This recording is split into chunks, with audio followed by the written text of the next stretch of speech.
Hi friends, அனைவருக்கும் வணக்கம். விஜயண்ணா தேர்தல் பிரச்சாரம் ஆரம்பிச்சிட்டாரு. தேர்தல் பிரச்சாரத்துல இந்த ஒரு வாய்ப்பு கொடுங்கள் என்று அனைவரையும் கைகூப்பி கேட்கிறாரு.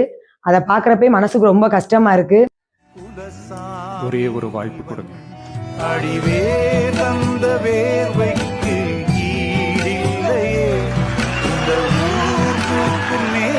உங்களை நம்பி எல்லாத்தையும் விட்டுட்டு நான் எப்படி வந்தேனோ, உண்மையிலே விஜயண்ணா தான் சிறந்த ஒரு தலைவர்.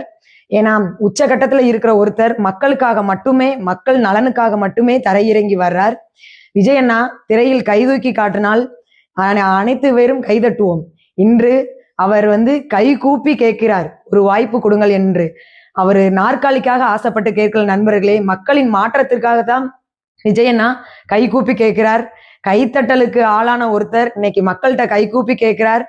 பணம் இருக்கு, பதவி இருக்கு, புகழ் இருக்கு, எல்லாத்தையும் விட மக்களோட பலத்தை நம்பி மட்டுமே விஜயண்ணா நம்ம கட்சிக்காக வந்திருக்கார். கண்டிப்பா விஜயண்ணா மக்கள் மேல வச்ச நம்பிக்கையை ஒரு நாள் ஒருபோதும் மக்கள் கைவிட மாட்டோம்.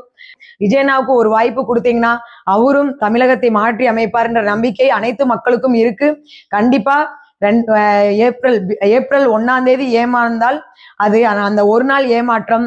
ஆனால் 23ஆம் தேதி ஓட்டு போடுற அன்னைக்கு நம்ம ஏமாந்தோம் அப்படின்னா நம்மளோட 5 வருட ஏமாற்றம்.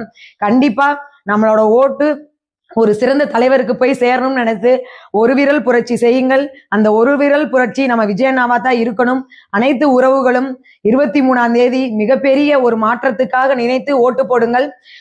ஏப்ரல் 1ஆம் தேதி ஏமாந்தால் அது ஒரு நாள் ஏமாற்றம், இதெல்லாரும் நினைவில் கொள்ளுங்கள். ஆனால் ஏப்ரல் 23ஆம் தேதி ஏமாற்றத்தை உருவாக்கணும்னு நினைக்காமல் மிகப்பெரிய மாற்றத்தை உருவாக்குவோம் அப்படி நினைத்து அனைவரும் விசில் சின்னத்துக்கு வாக்களிப்போம். விஜயண்ணாவை நம்ம அவ ஏமாற்றம் நினைத்தால் அது தன்னைத்தானே ஏமாத்திக்கிட்டதா ஒரு அர்த்தம் தான். கண்டிப்பா விஜயண்ணாவை மாபெரும் வெற்றி பெற செய்யணும் நண்பர்களே.